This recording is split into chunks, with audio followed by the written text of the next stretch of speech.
Let's move on to the Northeast 8. We got our first taste of Northeast 8 action. There weren't a lot of great matchups as far as the conference go, but that changes this week because you've got two of the three heavy hitters, I guess you'd say, in this conference going head-to-head. New Haven at Leo. What do you see as being the biggest key in this game? Well, I think Leo just needs to slow down that New Haven offense. I think we've seen that New Haven offense be phenomenal. And Leo is kind of that team that has impressed, but we really are kind of looking at them, okay, we see New Haven and East Noble in that conference. Maybe Leo is 1C, so to speak, the third of the three that can compete for that conference championship. This is their week to really show it, because I think you're going to have the roundabout games of New Haven, East Noble, and Leo playing each other, and that's going to decide the conference championship. This is the first one that's really going to have serious conference championship implications. Yeah, when you take a look at Leo, I don't know if we know exactly to what extent they are as good as they are. You know what I mean? Yeah, because I know. you take a look at South Bend, Riley, Angola, and then a 40-0 win against Norwell, teams that are not necessarily going to be competing for a conference championship in the Northeast 8. But I don't know if we know what we've got in Leo yet. Is that fair to say? I think it's fair, and but it's also for us. It's a new conference for them. We're used to them dominating the ACAC, and I think they're ready to show. Okay, just because we switched conferences and we're stepping up in competition in terms of playing New Haven and East Noble and some other teams, we're still going to be a darn good football team, and I think they want to prove it at Leo. Big game. I think New Haven.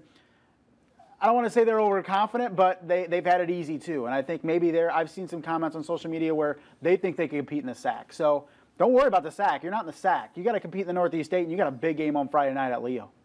Leo's offense has been so potent. They've scored so early, so often.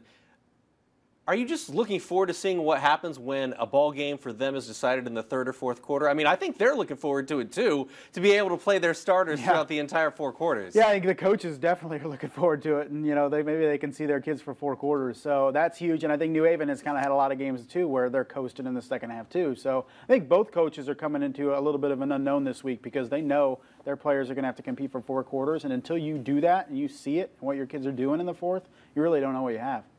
When you talk about New Haven, I think the one phrase that comes up with Jim Rowland, with anybody that's really familiar with the program, team speed. Mm-hmm. So if you're Leo, how do you limit that? Well, I think, you need an offensive and defensive schemes that are going to be able to, kind of take that away as much as possible. You need to bottle up Nishan Jones. You need to identify Tyon Woods where he's at all times. You can't let him break loose and get behind the defense. And then pressure Keyshawn Moore. I think that's the 3 big things you have as a Leo defense, what you have to do.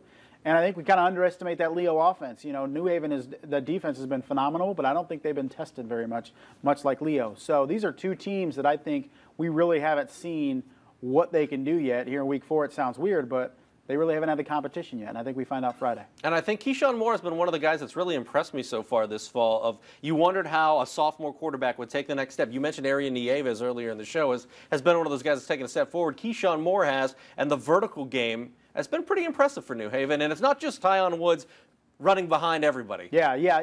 That's what you don't know. As a sophomore quarterback, and you see so many positives and negative things, okay?